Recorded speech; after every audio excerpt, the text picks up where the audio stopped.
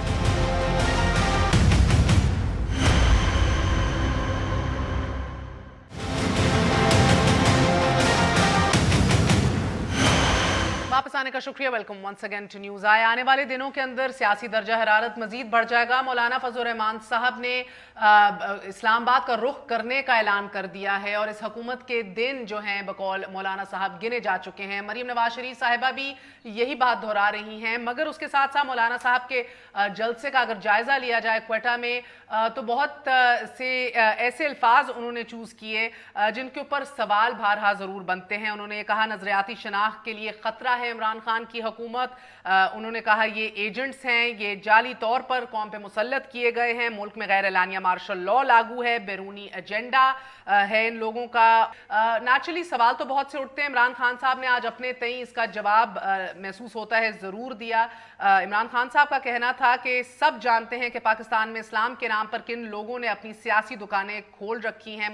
فردوس عاشق اوان صاحبہ نے بھی مولانا فضل الرحمان صاحب کو تجویز دی کہ جمہوریت پر خودکش حملہ کرنے کی بجائے حجرے کا رخ کریں، اور سڑکوں پر فساد اور انتشار پھیلانے کی بجائے تبلیغ برائے اصلاح کا فریضہ سر انجام دیں. یہ معاملہ کہاں جا کے ٹھہرے گا یہ جاننے کی کوشش کریں گے.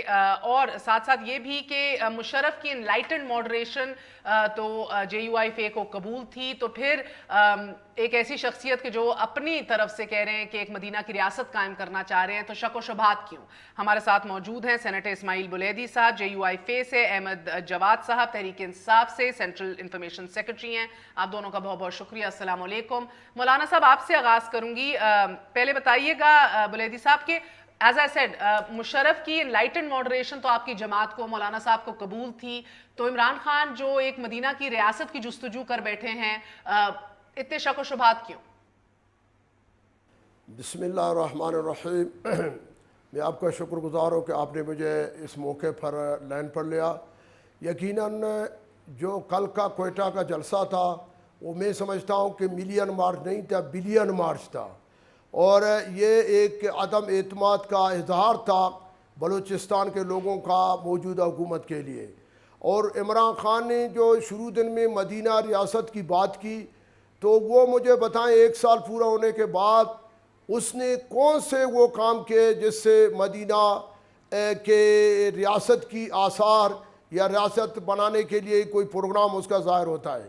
بلکہ انہوں نے یہ کیا، جب عائشہ ناصر کو سپریم کورٹ نے بری کیا تو پھر یہ فیصلہ ہوا کہ نظر ثانی درخواست کی جائے گی، لیکن انہوں نے راتوں رات ڈیل کر کے یہودی لابی کے کہنے پر ان کو ملک سے باہر بھیج دیا. قطع کلام امام سینیٹر صاحب آپ سے ایک سوال صرف یہ ہے کہ ایک وہ ڈکٹیٹر تھا جس نے علن اعلان انلائٹنڈ ماڈریشن کا ذکر کیا اور اس پالیسی کو پرسو بھی کیا مکمل طور پہ، مگر تب کوئی گلہ شکوہ نہیں تھا، کوئی بھی پرابلم نہیں تھی آپ کی جماعت کو، مولانا صاحب کو. لیکن ایک یہ جماعت ہے جو اور بالکل میں ان کی ترجمانی نہیں کر رہی، مگر ایٹ لیسٹ اعلان کر رہے ہیں ایک مدینہ کی ریاست کا، تو آپ کا حق نہیں بنتا کہ ان کی اصلاح کریں، اس جستجو میں اپنا ہاتھ ڈالیں، نہ کہ ان کو اب ہٹانے کی کاوشیں اب ہوں گی؟ تو پھر فردوس بی بی حکومت جب کہتے ہیں کہ 88 کے بعد کیونکہ اب کرسی نہیں ملی تو اسی لیے گلہ شکوہ ہے اور اسی لیے بقول ان کے فیصلے، بقول ان کے جمہوریت پر خودکش حملہ کرنے اسی لیے بیٹھے ہیں اور فساد برپا کرنے سڑکوں پہ. دیکھیں یہ جو آپ کہہ رہے ہیں، ہم نے مشرف کی کون سی بات کو اون کیا اور ہم نے اس کی مخالفت نہیں کی. جو ان کا ایجنڈا تھا، جو بھی اسلام کے خلاف تھا، تو جمعیت علماء اسلام نے ڈٹ کر اس کا مقابلہ کیا اور ہم نے اس کو کرنے بھی نہیں دیا. ہم نے وہ 17ویں ترمیم میں ہمیں مشرف کو مجبور کیا کہ وہ وردی اتار کر جمہوریت کے اس میں آ جائیں. تو ہم ابھی بھی کہتے ہیں کہ اگر وہ عمران خان کا یہ خیال ہے کہ ادھر ہم مدارس پر یا ناموس رسالت پر یا تحفظ ختم نبوت کے پروگرام پر اگر ہم نے کوئی سودا بازی یہودی لابی سے کروں گا، اور جب وہ لندن گئے تو اس نے جو جلسے میں لوگ تھے وہ سارے سعودی یہودی لابی تھے. اور وہاں مجھے افسوس ہے کہ ایک ملک کا وزیر اعظم گیا ایئرپورٹ، بلیدی صاحب لندن یا امریکہ؟ امریکہ جب وہ امریکہ گئے تو پاکستانی جو ادھر بیٹھے تھے اس ڈائسپورا کے اندر، وہ آپ کے لیے سب کے سب جو ہیں وہ یہودی لوگ؟ سب نہیں، زیادہ تر لوگ وہی تھے جو وہاں سے یہودی تھے. ادھر ان کا کیا کارڈز دیکھے تھے، گرین کارڈز چیک کیے تھے، ریلیجس چیک کی تھی؟ یہ احمد جواد صاحب سے سوال پوچھتے ہیں، سینٹرل انفارمیشن سیکرٹری ہیں. دیکھیں نا ان کی سٹیٹمنٹ آپ یہیں سے چیک کر لیں کہ جو کہہ رہے ہیں کہ ارینا میں جہاں پہ 30,000 اوورسیز پاکستانی جو اس ملک کا سرمایہ ہیں، جن پہ ہمیں فخر ہے، جو کہ ہر سال اس ملک میں $21 بلین بیچتے ہیں، ان کو تو یہ بھی مطلب سوچنا چاہیے کہ آپ نے اتنا بڑا الزام لگا دیا وہاں پہ. یس وہاں پہ اوورسیز پاکستانیز تھے، اس میں وہ کسی کاسٹ کریڈ اس ڈفرینسیشن کے بغیر آئے تھے، اس میں ایون امریکنز بھی آئے تھے. اس لیے کہ جو عمران خان کی ایک انٹرنیشنل سٹینڈنگ ہے، جو اوورسیز پاکستان میں ایک عمران خان کے حوالے سے ایک جو سولیڈیرٹی ہے، وہ تو اس کا اظہار کرنے آئے تھے.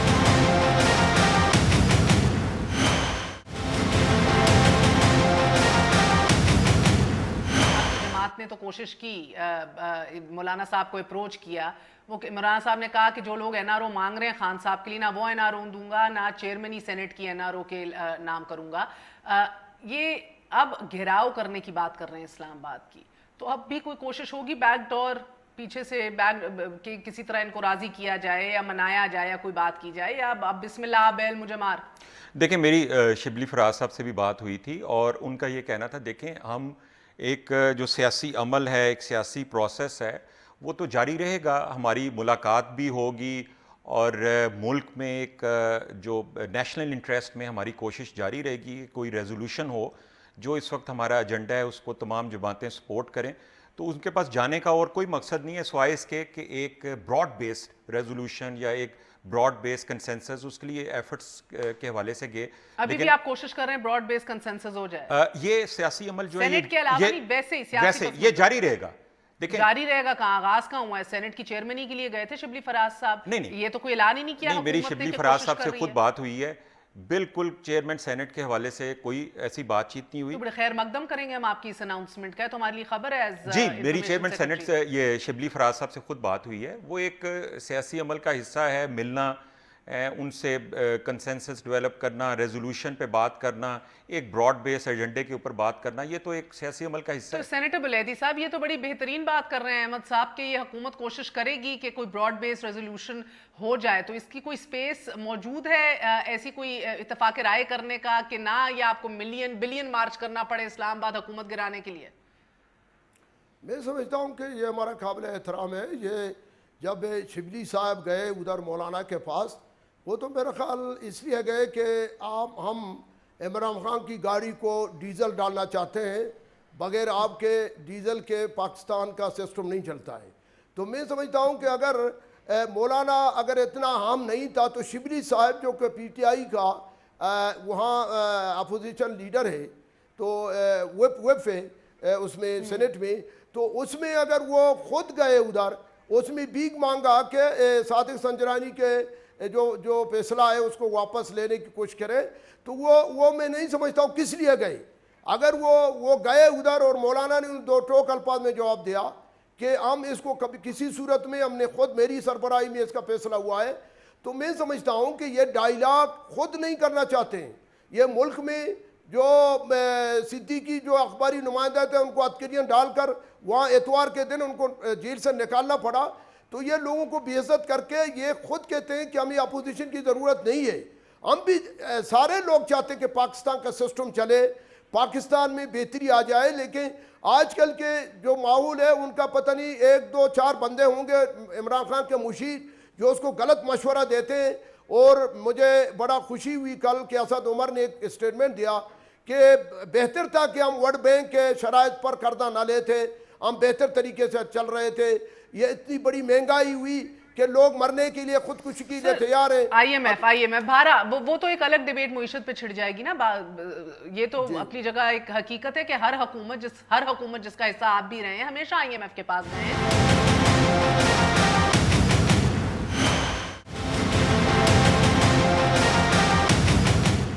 سینیٹر صاحب مجھے یہ بتائیے گا کہ مولانا صاحب محسوس ہوتا ہے کہ مذہب کارڈ استعمال کرنے کے موڈ میں، جبکہ باقی دونوں بڑی جماعتیں جو حزب اختلاف میں پی ایم ایل این اور پیپلز پارٹی دونوں اس سیاست میں مذہب کے استعمال پہ راضی نہیں ہیں. ناموس رسالت ہو یا کوئی اور بڑا ایشو ہو جس کو بنانے کی کوشش بھی ابھی کی جا رہی ہے، دونوں جماعتوں کا یہ موقف ہے کہ ہم اس کا حصہ نہیں بنیں گے. نہیں دیکھو، ہم تو میں سمجھتا ہوں کہ سیاست اور اسلام میں کوئی فرق نہیں ہے. یہ مسٹر ملا یہ تو ہم نے اس کا فرق وہ کیا ہے. سیاست تو اسلامی سیاست، وہ جو سیاست آپ کے ان کا وہ منافق کا نام ہے.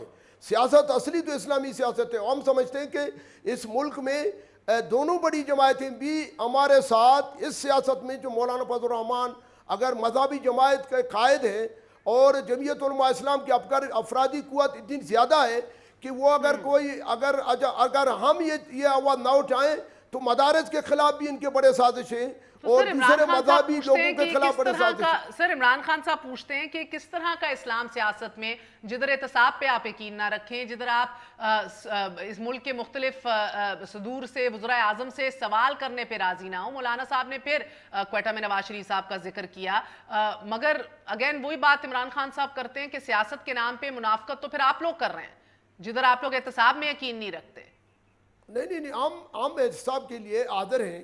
کب ہم نے کہا کہ ہم احتساب کے مخالف ہیں، لیکن احتساب ہو برائے تعمیر، برائے تخریب، ہر مرحلے پہ انہوں نے اپوز ہی کیا ہے. احمد صاحب مجھے آخری سوال یہ بتائیے گا کہ یہ جو تاثر ہے یہ اور دن بدن گہرا ہوتا جا رہا ہے. چاہے رانا ثناء اللہ وہ آج بھی ڈیمانڈ کر رہے تھے، ان کی پھر ریمانڈ میں وہ چلے گئے 11 دن کے لیے کہ کہاں ہے وہ ویڈیو جب مجھے اریسٹ کیا تھا. عرفان صدیقی صاحب ہوں، ایک تماشا ایسا بنا کہ اپنی منہ کھانی پڑ گئی. یہ آپ کے رینکس میں سب دودھ کے دھلے ہیں سر، کوئی گرفتاری نہیں ہوگی، اکراس دا بورڈ والی بات ہی آپ کو لے ڈوبنی ہے. اس حکومت کے آنے کے بعد اگر آپ دیکھیں، سب سے پہلے تو آپ دیکھیں کہ علیم خان جو ہمارے سینئر منسٹر تھے، نیب نے ان کو اریسٹ بھی کیا، ان پہ انویسٹیگیشن بھی ہو رہی ہیں. اعظم سواتی صاحب جو ہیں اور ہر پروڈکشن آرڈر پہ ان کو ریزائن ہر سٹینڈنگ کمیٹی میں ڈالا گیا. آج پھر پیپلز پارٹی سمیت شہباز شریف صاحب بھی بات کر رہے تھے پروڈکشن آرڈرز کی. نہ شاہد خاقان عباسی کا ہے، نہ رانا ثناء اللہ کا ہے، نہ حمزہ شہباز کا پروڈکشن آرڈر ہے، نہ آصف علی زرداری کا پروڈکشن آرڈر ہے. یہ پروڈکشن آرڈر صرف آپ کو اور علیم خان کو سوٹ کرتے تھے؟ میں پہلے اپنی بات کر لوں، پھر پروڈکشن آرڈر کی بھی میں بات کرتا ہوں. دیکھیں، اس کے بعد اعظم سواتی کو آپ دیکھ لیں، ڈاکٹر بابر ایوان کو آپ دیکھ لیں. اس وقت سبطین خان جو ہے وہ بھی ہمارا انڈر اریسٹ ہے. دیکھیں، اکاؤنٹیبلٹی از فار ایوری بڈی، اور اکاؤنٹیبلٹی اس دفعہ اس حکومت میں پہلی دفعہ یہ کوئی حکومتی ایجنڈا نہیں ہے. اب ہم اداروں کو یہ فریڈم دے رہے ہیں، لیکن کرپشن کے خلاف جو ہے اب اکاؤنٹیبلٹی ہونی ہے. اس میں ہمارے لوگ بھی ہو سکتے ہیں، مثال میں نے آپ کو دے دی ہے. اس میں آپ نہیں ہیں، اس وقت ہیں، آپ کا اس وقت بھی ہمارا جو ہے سبطین خان جو ہے وہ نیب کی اریسٹ میں ہے، اور اس میں کوئی کسی قسم کی کوئی ڈفرینسیشن نہیں ہے. لیکن یہ ہے کہ اکاؤنٹیبلٹی سر آپ کے تگڑے بت جب ہلیں گے نا تو تب بات کی جائے گی، جن کے خلاف ابھی انویسٹیگیشنز ہو رہی ہیں. مگر انویسٹیگیشنز میں ان کو اریسٹ کر لیا جاتا ہے، ان کو ہاتھ نہیں لگایا جاتا. ایوری پاسنگ ڈے لگ رہا ہے جو نیب چیئرمین کا جو انٹرویو تھا نا، وہ خود صداقت اختیار کر رہا ہے وداؤٹ دا لیک. انہوں نے جو دیا تھا سینئر صحافی کو یہ کہہ کہ میں یہ حکومت گر جائے گی اگر میں نے 2-3 بڑے اریسٹ کر لیے تو. دیکھیں، چیئرمین نیب ابھی بقول ان کے تو پرویز خٹک کے خلاف بھی اتنا تگڑا کیس ہے. دیکھیں، حکومت کی طرف سے کسی قسم کی کوئی پابندی نہیں ہے. چیئرمین نیب کا ادارہ جو ہے، میرا آخری سوال ہے، حکومت کی طرف سے کوئی پابندی بھی نہیں ہے اور حکومت کو یہ بھی نہیں پتا کہ لوگ اریسٹ کیوں ہو رہے ہیں، چاہے عرفان صدیقی کا کام ہو، وہ نہ اعجاز شاہ کو پتا ہے، نہ ایڈمنسٹریشن کو پتا ہے. یہ بڑا انٹرسٹنگ کویسچن آپ نے کیا ہے. روک سک بھی نہیں رہے. یہ نظام چلا کون رہا ہے؟ میں آپ کو نا، دیکھیں، ہم نا اس کلچر کے عادی نہیں ہیں. ہم اس کلچر کے عادی ہیں جہاں پہ کوئی بھی اگر کوئی گرفتاری ہو جائے تو اس کے پیچھے حکومت ہوتی ہے.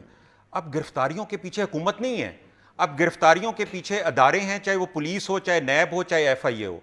ہم آج بھی جو ہے زرداری صاحب کا آج جو بیان آیا جی کہ آپ ڈاکٹر حفیظ شیخ جو ہے ان کو بھی گرفتار کر لیں. حکومت کا کام گرفتار کرنا نہیں ہے، یہ اداروں کا کام ہے. بہت بہت ہم تو جو ہے جو بھی اس ملک میں قانون اور قاعدہ ہے اس کے مطابق ہم چل رہے ہیں. آج کے لیے اتنا ہی. 2 بڑے موقف ہیں. پی ٹی آئی کہتی ہے ادارے آزاد ہو گئے ہیں، ادارے یہ کام کر رہے ہیں. اپوزیشن یہ کہتی ہے کہ وزیر اعظم کی ڈکٹیشن پہ سب کچھ ہو رہا ہے. آج کے لیے اجازت دیجیے. Good night. اللہ